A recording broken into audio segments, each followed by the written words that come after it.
I think the current area of competition and confrontation and conflict with China will outlast the Trump administration. Some of the issues, particularly around technology, will be with us for years to come. China is building its own internet focused on very different values. And it's now exporting their vision of the internet to other countries. 我们华为正经历一个美国第三轮制裁的困难时期。 Sure, other countries engage in industrial espionage, but no one does it on the scale of China. The sparring between the United States and China has taken a new twist, with student visas now in the firing line. 你们国家跟国家打仗，不要再让我们学生好无辜呀。 I think being a Chinese person in America, especially this year with the coronavirus pandemic, a lot of that makes me feel or relate to how it might be similar to how Muslims and brown people felt after 9/11. There is a white supremacist, nativist, xenophobic atmosphere that has been inflamed.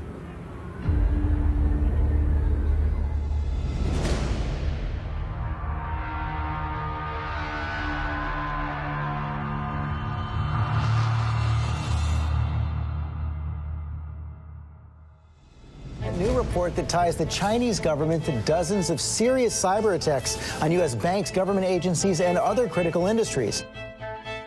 Tonight, the FBI and federal cybersecurity agents are warning that hackers linked to the Chinese government are trying to steal research on coronavirus vaccines and therapies.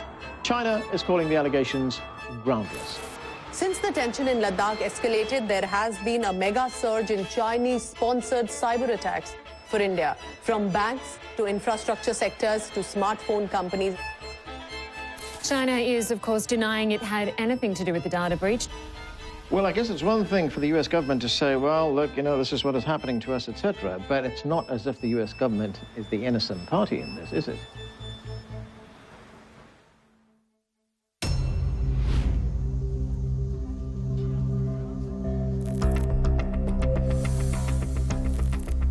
I've been tracking this kind of Chinese activity for about 25 years, when I was in the government and now that I'm outside. If you were to look at any given moment, there might be between half a dozen and a dozen of these major Chinese collection efforts underway at any given time against a range of targets in the US and in other countries. So the Chinese have long focused on international organizations, human rights organizations, and the US defense industry, where they are eager to steal military technology and have had some success in the past. The first is, of course, that they can use it to advance their own technology. More importantly, they understand how US weapons work. So they know the range, the payload, all that kind of stuff.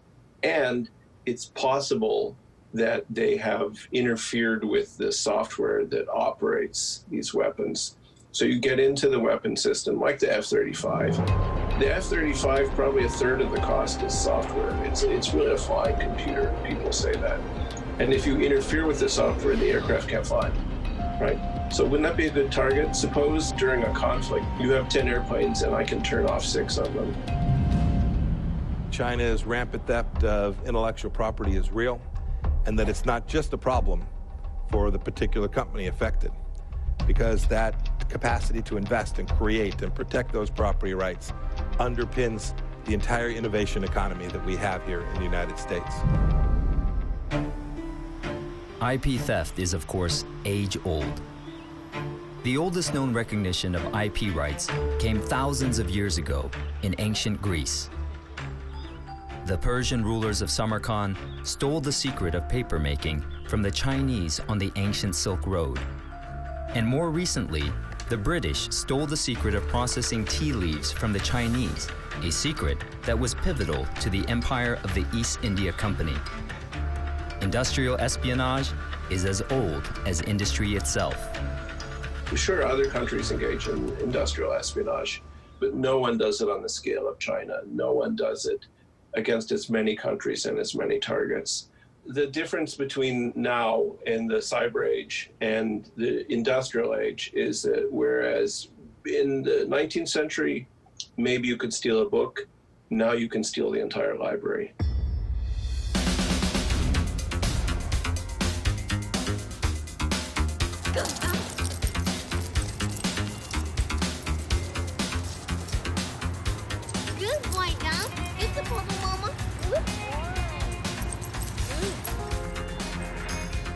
很多美剧，然后很向往美国的生活，然后我就很坚持的跟我爸妈说，我想来美国学习，我觉得这个国家会给我，不一样的感觉。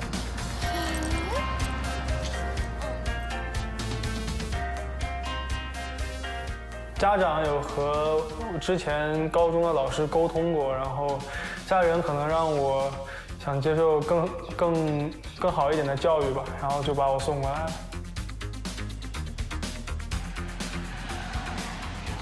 我感觉美国，我向往的东西比较多一点，像 NBA 啦，包括其他的一些东西。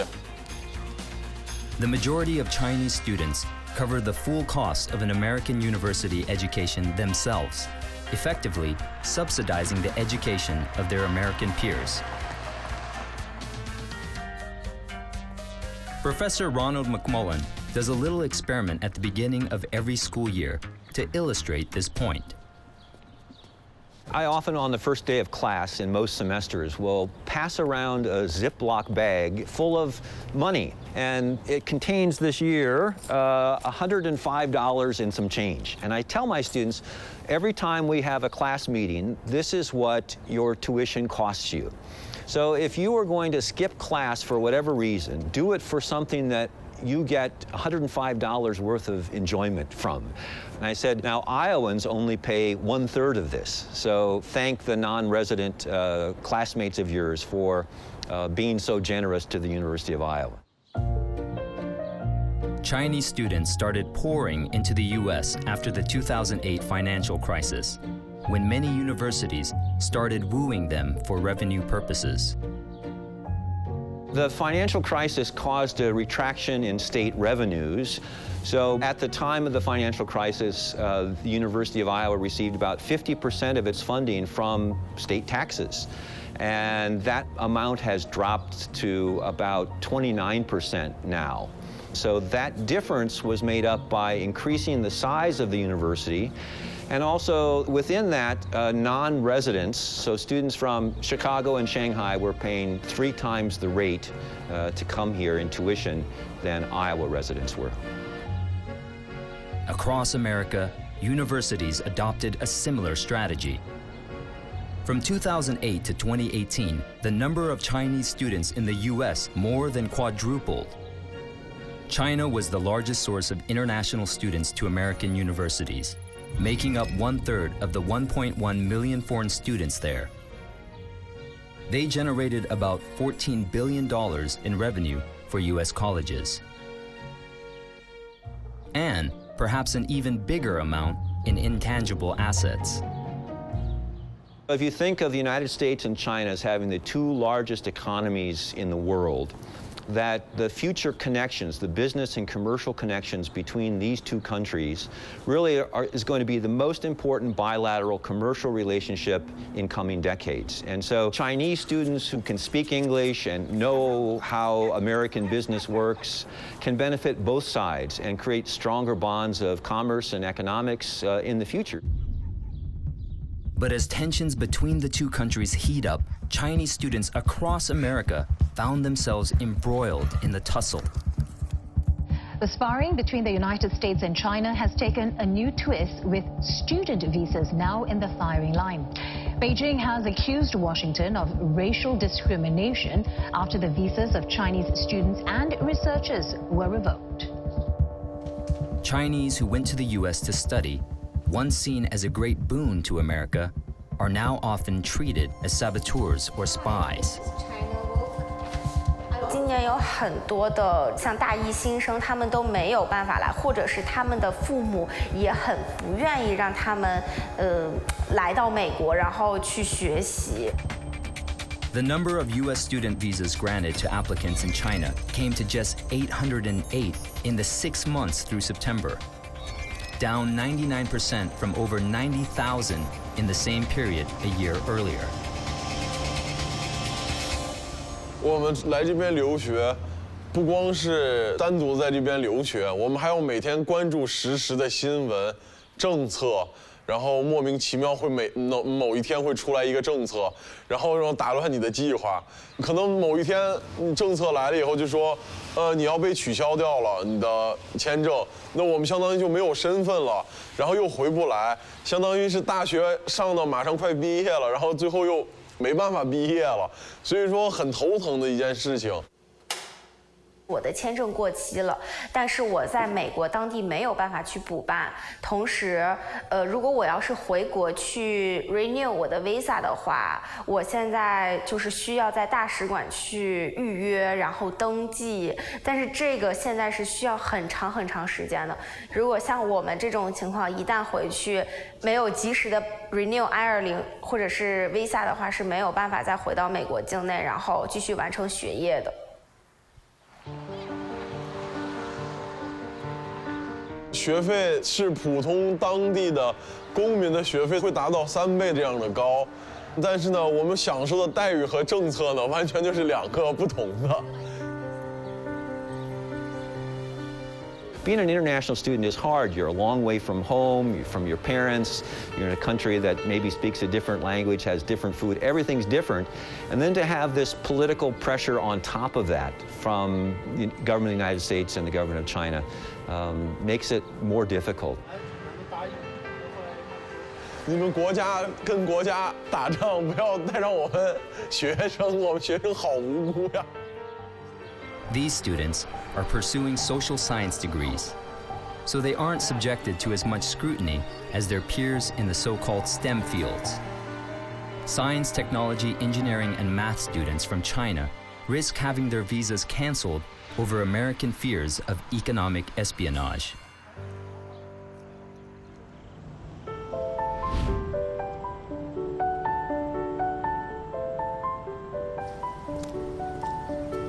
I grew up in a medium-sized provincial city in China.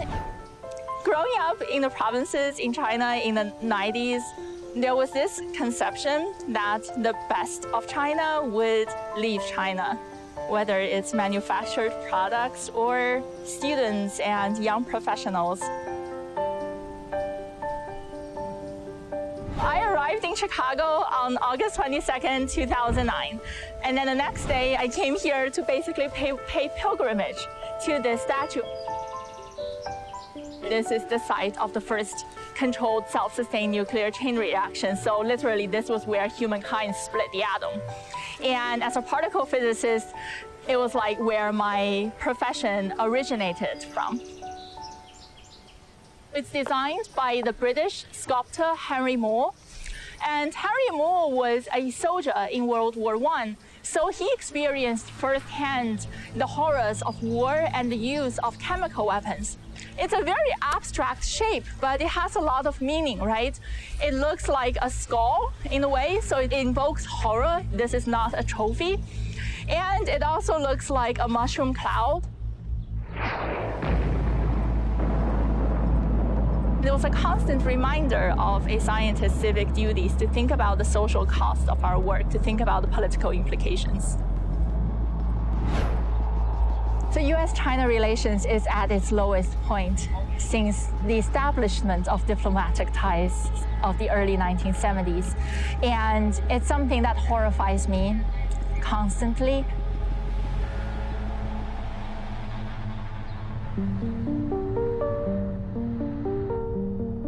For the past 11 years and counting, I've been working on the Large Hadron Collider. It's a large international collaboration that spans dozens of countries, hundreds of institutions, and thousands of collaborators on each of its largest experiments. When I do my work, I do not think of myself as contributing to a single country. I think of myself as advancing human understanding of nature. And I think that's not unique among scientists. For a state, a government, to claim a piece of knowledge, to claim a field of science, that is both a fallacious notion and a dangerous misconception. The White House has said that China is engaged in a wide-ranging and heavily resourced campaign to acquire sensitive United States technologies and intellectual property. The PRC authorities use some Chinese students mostly postgraduate students and postdoctorate researchers, to operate as non-traditional collectors of intellectual property. China, on its part, has a 1,000 Talents Plan, which is a government project to attract scientists, and in particular, ethnic Chinese scientists. 他们现在对在美国的这个华人科学家进行所谓的猎巫行动，任意的滋扰、抓捕中国的留学生。这些做法同当年的麦卡锡主义何其相似乃尔！美国政客这些政客的疯狂反共渲染实质的危险，实际上是企图用意识形态对抗来定义中美关系，掩盖其遏制中国的战略意图。 So whether it's the Chinese government or the US government or other governments in Europe and this and that, they all adopt a very similar techno-nationalistic rhetoric in saying that science is a tool of national greatness and we want talent recruitment to boost our national prestige and prosperity, blah, blah, blah.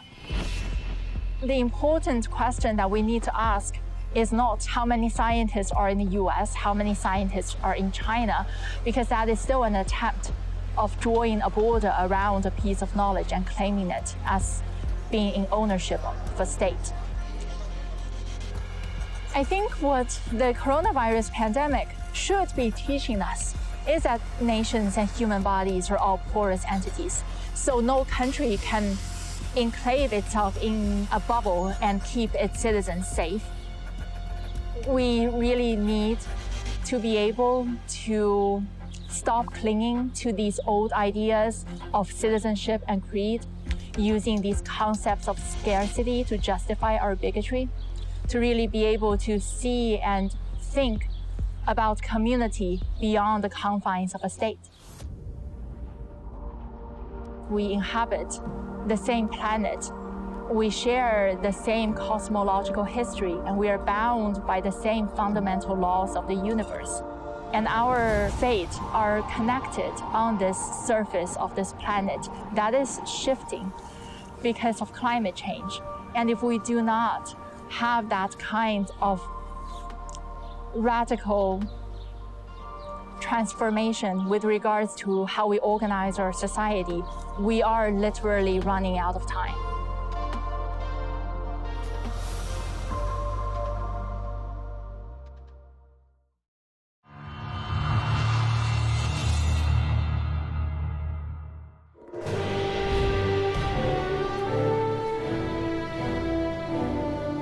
Companies around the world are bracing for a fallout from superpower rivalry. And no company has made more news than Huawei.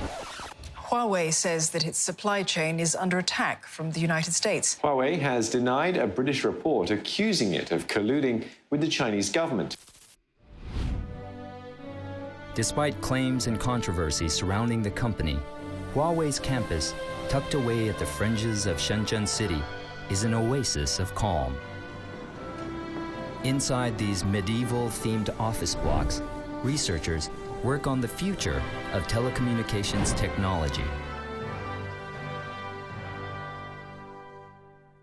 We see so many countries that are completely unprepared for what installing 5G technology in their nationwide systems will do for their security. This is technology that the Chinese Communist Party will have access to this information. How they'll get it, when they'll get it, how much of it they'll decide to have access to, we can all debate. But make no mistake about it, they'll have the capacity to get at this deeply personal information.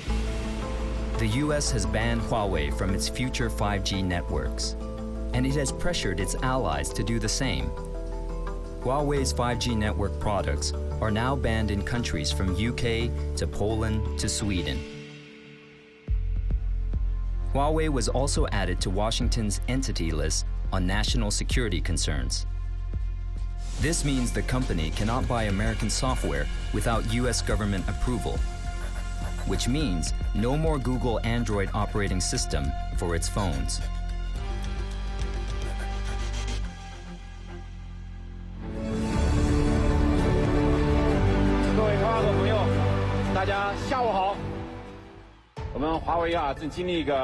美国第3轮制裁的困难时期，美国制裁的开始，我们要更加大的力度来发展了我们的应用的生态，支撑了我们的鸿蒙的 OS， 哈姆里 OS 以及我们的 HMS， 来打造软硬件协同的双人驱动的全场景的智慧生态。在制裁的这么困难的情况下，我们还实现了2.4亿台，市场份额做全球的第2。那去年我们实现了收入4600多亿，今年上半年我们仍然实现了同比的增长。在今年这个这么更加困难的这个时期，我也在这个机会也感谢我们全球的消费者的支持、鼎力的支持和厚爱。没有大家的支持，在这3轮的打击下，我们仍然能够实现增长，否则无法取得这样的成绩。谢谢大家，谢谢，再次感谢。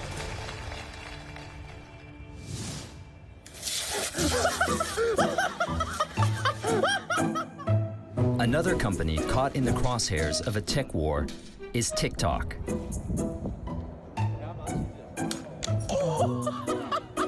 Here's what would actually happen if TikTok got banned. First, people around the world would start to panic because TikTok is loved by millions. After that, you would see riots happening in America because people were so attached to TikTok. If you haven't already downloaded it, TikTok is an app devoted to viral dance crazes, cat videos, and a whole load of teenage pranks. Can this app really be a high-tech spying application stealing your secrets on behalf of the communist regime, as many in Washington claim? China is building its own internet focused on very different values. And it's now exporting their vision of the internet to other countries. Now, until recently, the internet in almost every country outside of China has been defined by American platforms with strong free expression values. But there's no guarantee that these values will win out. A decade ago, almost all of the major internet platforms were American. Today, 6 of the top 10 are Chinese. And we're beginning to see this in social media too. While our services like WhatsApp are used by protesters and activists everywhere due to strong encryption and privacy protections, on TikTok, the Chinese app growing quickly around the world, mentions of these same protests are censored, even here in the US. Is that the internet that we want?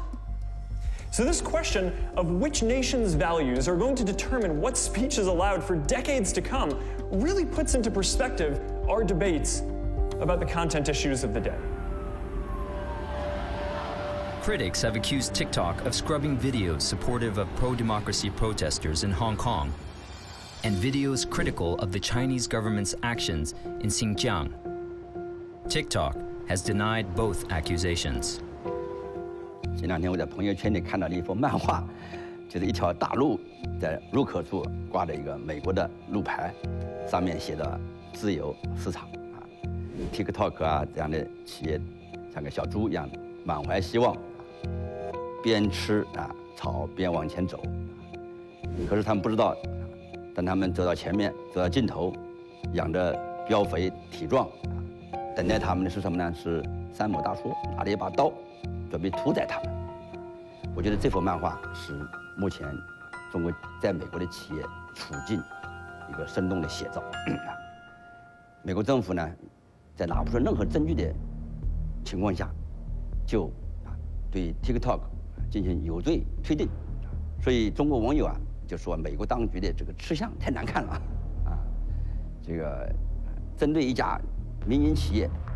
这个美国从总统到政府的各个部门，他们就像这个几只大老虎一样，来张牙舞爪的围猎一个小兔子，所以全世界人都看在眼里，对这种美国这种巧取豪夺的行为是很不耻。所以人们不禁要问：美国一向标榜的自由市场、竞争中立、法治精神都到哪里去了？ Those who support the move against TikTok in Washington point out that YouTube, Google, and Facebook were banned in China long before any action against TikTok was taken. I know a lot of people, my Chinese friends, will point to the Trump administration and say they started this trade war, or this tech trade war, or this tech Cold War. And in my view, it was actually the Chinese side that decided that for domestic stability reasons, the Chinese internet had to be separate from the global internet. By about 2010, 2011, 2012, I think the Chinese leadership realized, hey, there are some technologies that we don't want to let foreigners in on, and so we're going to start to squeeze them out. And it created a protected market for some Chinese brands that have done amazingly well, Alibaba and Tencent and WeChat. But for other US companies, they've been completely excluded from the market. And again, I think that was a push from the Chinese government to say, hey, we need to have two ecosystems, a Chinese one and a global one. And then I think the response of the Trump administration on what they've done on Huawei and in semiconductors in some ways is a natural one. ATech War has casualties on both sides, and it is also going to cost the world dearly. A report from Deutsche Bank estimates the cost of the tech war at more than $3.5 trillion over the next 5 years. If the tech war continues unabated, this could be what the global tech infrastructure looks like. With rival internet platforms, telecom infrastructure regimes, CPU architectures, operating systems, satellite communication networks, IoT networks, and payment systems with very little interoperability or interaction. Countries and companies may have to choose between a US tech regime or a China tech regime, or they will simply have to bear the costs of running both. The tech wall is a world where you have two sets of countries with two driving standards, whether it's how you compute with PCs, how you communicate with handsets, and everything that goes around electronically, you start to have two standards itself. To strip out one technology is very painful and expensive. For example, asking a nation like Germany to strip out Huawei from their network would cost tens of billions of euros, delaying infrastructure build and hurting job creation. But staying the course would ensure a strong diplomatic reaction from the US with unforeseen outcomes. For corporates, it would mean having two different communication and networking standards across countries to ensure interoperability. Product design would be a lot more challenging, as they would no longer be able to design once and sell everywhere without incurring additional costs of complying with two different standards. When you have two countries saying that you could only have one if you're functioning in my environment, so companies and any institution which has to work on those will have to find a way to either have two architectures and two set of gadgets. The same would go to its handsets. Will users have to have two different phones, one which uses WeChat and one which uses Gmail, and that's a freak scenario which can actually be realistic at some point. One thing which will be certain if that happens is costs. Costs will go up in doing business.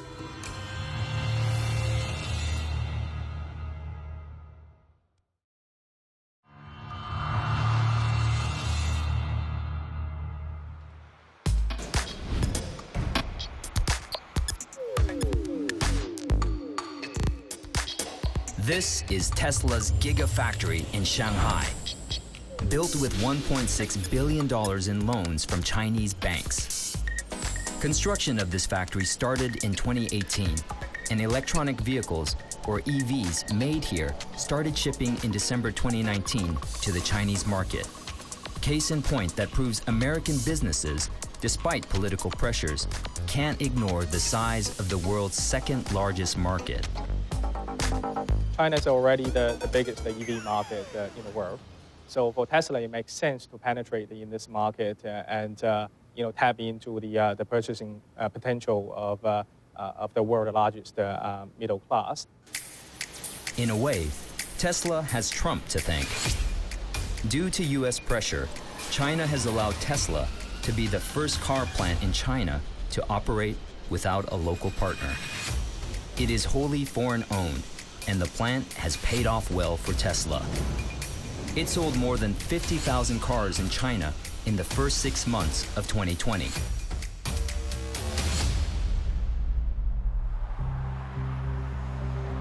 But as the tech war between the US and China deepens, US companies will be increasingly scrutinized in the technology they are using inside their China factory.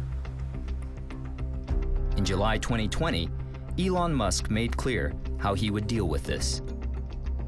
I really want to emphasize it's a lot that we are going to be doing original engineering in China. So it's not just converting sort of stuff built in America to work in China. We will be doing original design and engineering in China. With original engineering, Tesla China creates original IP that will not be subjected to future US sanctions.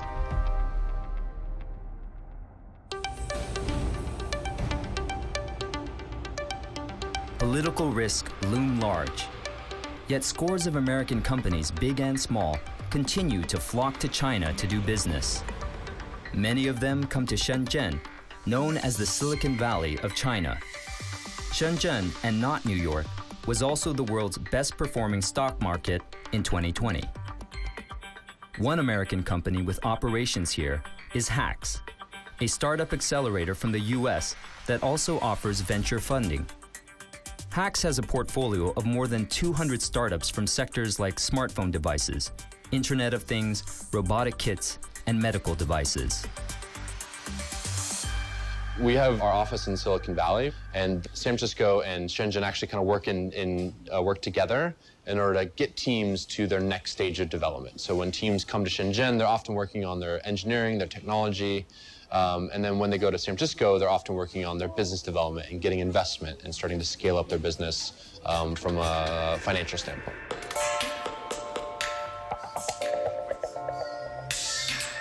TensorField is a company funded by Hacks. I'm the CEO and co-founder of TensorField Agriculture, originally from the UK, but our company is based in the US, in California. We're building a robot which is going to be for farms. It's an agricultural robot, so farmers are our customers, and we're killing weeds for them without herbicides. Chang's robot kills weeds by spraying hot oil on it. The world spends $27 billion on herbicides every year. And unfortunately, their overuse has created these herbicide-resistant weeds, which are becoming more and more difficult to kill, and they really threaten the future of our food security. So in order to make sure that we have a future where we can grow food safely and sustainably, we need solutions like this to be in the world. Is it not possible to build it in a factory in the US or UK, where you're from? It's possible. So in the US, we looked at quotes. For example, that part on my desk there. A quote for that in a factory in the US would be several $1,000s, and then they'd probably quote you a lead time of maybe 2-3 weeks, and that's really fast for over there. This same piece, we can get it back in 3 days from a factory here, and for less than $100. There is one place that is central to startups with Hacks, and that's Huaqiangbei, the biggest electronics market in the world.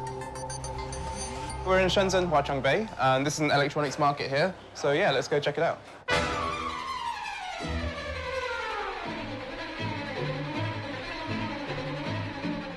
Huaqiangbei, it's like, they call it the Mecca of hardware. I'm looking for a particular type of microcontroller, for example, that I need to prototype with. I can come down here and there's like a really wide selection. Oftentimes, if it's not actually on display, so I don't speak Chinese, but the people here are so willing to bridge the gap in communication. They just want to help out. So what I can do is show them a part number. Often, if they don't have it, they can speak around and call around to some of their friends that do. And you'll often be waiting here for a couple of minutes, someone runs off, and then in 5 minutes' time, they've come back with exactly the component that you need. So it's really incredible being here. Huaqiangbei is where you can find the parts that make up smartphones and TV and tablets. This is where many of the world's selfie sticks and hoverboards come from. All the tools you need to build anything you want. And once you find it, you can get that component in 1 hour, and you can order 1,000 of it. We're prototyping, we're testing on our benches. It's so easy for us to, say, plug in power the wrong way round. And once we do that, we get what's called the blue smoke. So one of our chips on our board can just explode, it fries, and then you get blue smoke going through the air. And at that point, if you're anywhere else in the world, you think, oh my God, I've got to order this online, a replacement chip, and it will take a few days to arrive. Instead, here, we can just walk downstairs, 2 floors down in this building, find that chip from a market stall downstairs, and then continue our work straight away. So being able to iterate in hours rather than waiting for days and days I think it's really true what they say is a month in Shenzhen is similar to 4 months anywhere else in the world.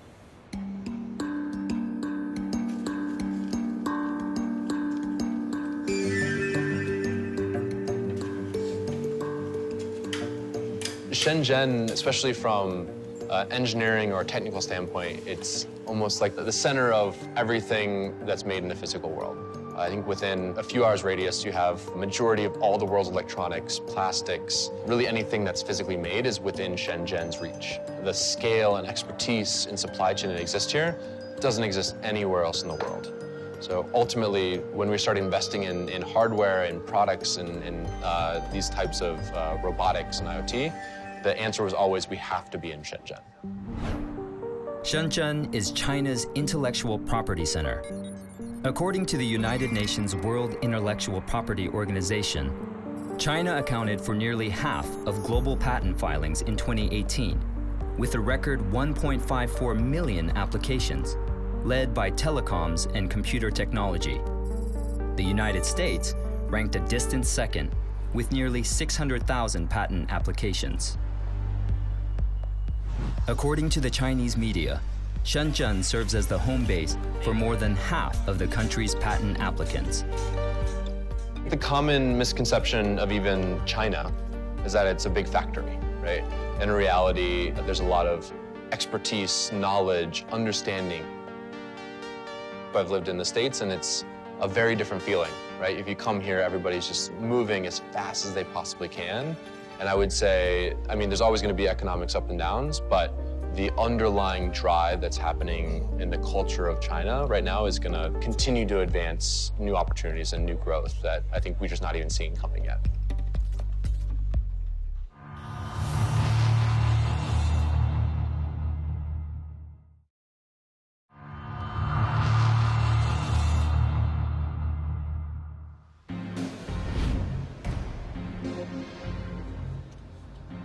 IP theft.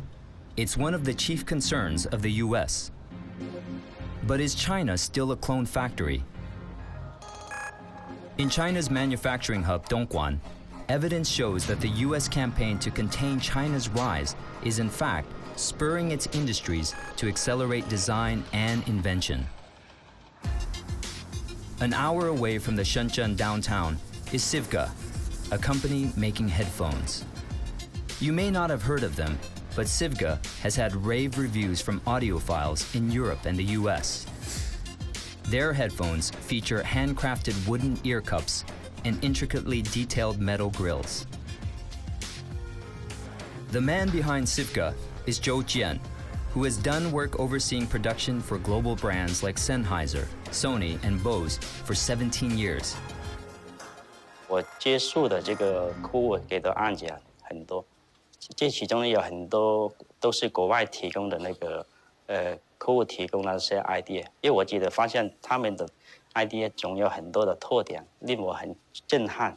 真的是他们的很有创意，很有灵感。以我们的这边的，因为这边中国这边当时在创意这个路上还没走在这一块，所以呢，我能感受到他的这个创意各方面的。然后做到我完成这一块之后。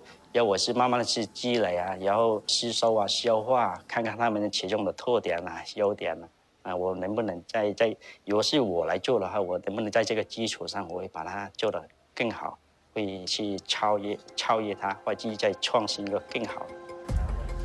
Zhou Jian is now giving his old bosses a run for their money. Not only has Sivga been doing well in global competitions, its headphones are also far cheaper compared to its bigger brand counterparts. US leaders have been harping the IP theft issue. Zhou acknowledges that was indeed the case a decade ago, but not anymore.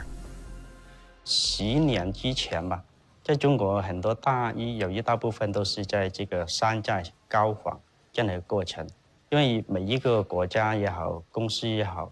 它从零开启的东西呢，它必须要有一个模仿，然后一个吸收、消化、应用，然后超越就是一个创新上面去了。特别是深圳已经走完了那一段路了，已经在创新的这个路上。所以我们的公司，因为我们以前也积累了那么多的经验啊，然后我们开公司的时候也在往这个创新路上走，因为以前的路已经走过了。Whether it's through hard work, sheer genius, technology theft, or a combination of all three, China is now a global tech powerhouse. As of 2019, it has more unicorns than the US. Unicorns are privately held startup companies valued at over $1 billion. They are such a statistical rarity, hence the reference to the mythical animal. China has 206 such firms, while the US has 203. Globally, there are 494 unicorns. China is also doubling down on its spending on research. The National People's Congress unveiled a 5-year plan in which China will invest close to $1.4 trillion in building new infrastructure through AI, data centers, 5G, the industrial internet, and other new technologies. Chinese policymakers especially seek to reduce their country's dependence on the US for semiconductors. In October 2019, Beijing established a $29 billion semiconductor fund.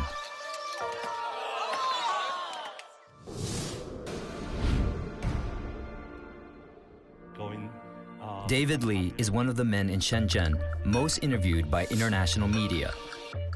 His annual calendar is booked up with talks all over the world.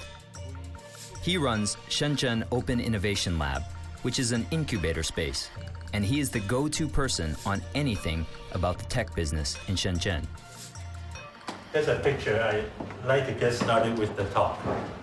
This is a real device you can find in China. This is a facial recognition enabled public toilet paper dispenser. Again, facial recognition toilet paper dispenser for public restroom. This is a real device. It's growing very fast in China. Why do you need that? So, here's a good question. If you look at all the Western media, this is the reason. China is such a paranoia country, such a totalitarian surveillance dictatorship. They want to know every single minute of what the people are doing. And this is the pictures. You get the Western media try to paint China in terms of this crazy Hollywood Marvel universe villains. We just try to have this tight control. So, and of course, the police state. This is the narrative you will be getting. And then, of course, when you see a contraction like facial recognition public toilet dispensers, that's what people keep thinking about. Is that, oh my God, this is the worst. This is the worst device on earth. This is government intrusion of personal privacy. But here's the reality. The reason this machine is popular is not because it's driven by some political agenda. It's actually solving a very real problem. This is reality. This is the reality of life in China. These people in their 60s, they lived through the worst time in China. So when you grow up in that area at that time, there is a survival instinct. Any public resource you can get your hand on, you will try to grab as much as possible.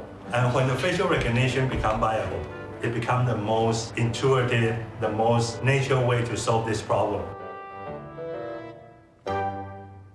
Right now, we are pretty much building billion-dollar industry out of these things across China.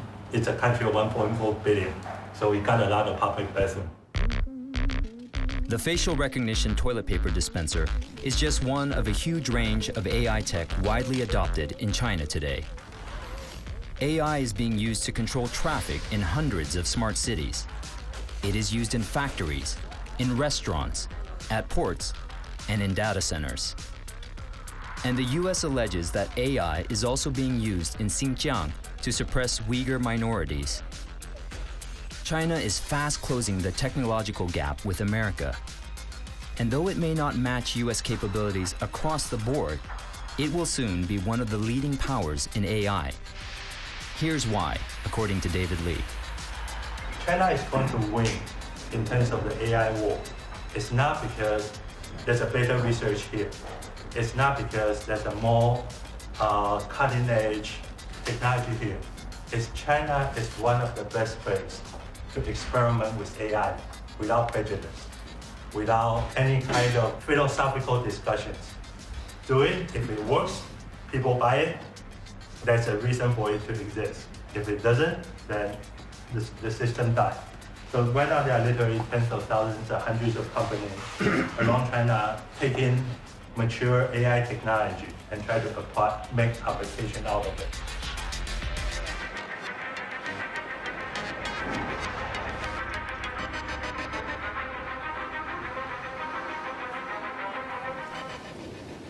I believe that AI is a function of two things.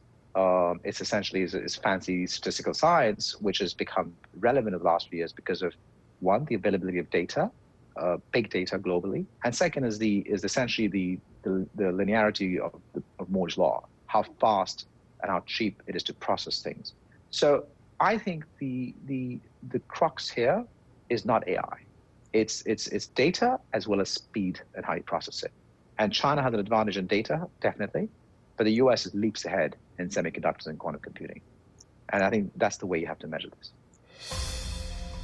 China and the US are bracing for a long-term tech rivalry, one that will likely not change course with a Biden presidency. I think the current area of competition and confrontation and conflict with China will outlast the Trump administration. Some of the issues, particularly around technology and technology ecosystems, are ones that will be with us for years to come. 新中国成立70多年，我们什么大风大浪、枪林弹雨没有见过。历史上，美国没少给我们进行各种围堵、制裁，我们也都挺过来，而且道路越走越宽广，前途越来越光明。In the next episode, increased tensions in the South China Sea stoke fears of a hot war between US and China in ASEAN's backyard. In a hot war scenario, we have no choice because we are right in the middle of it.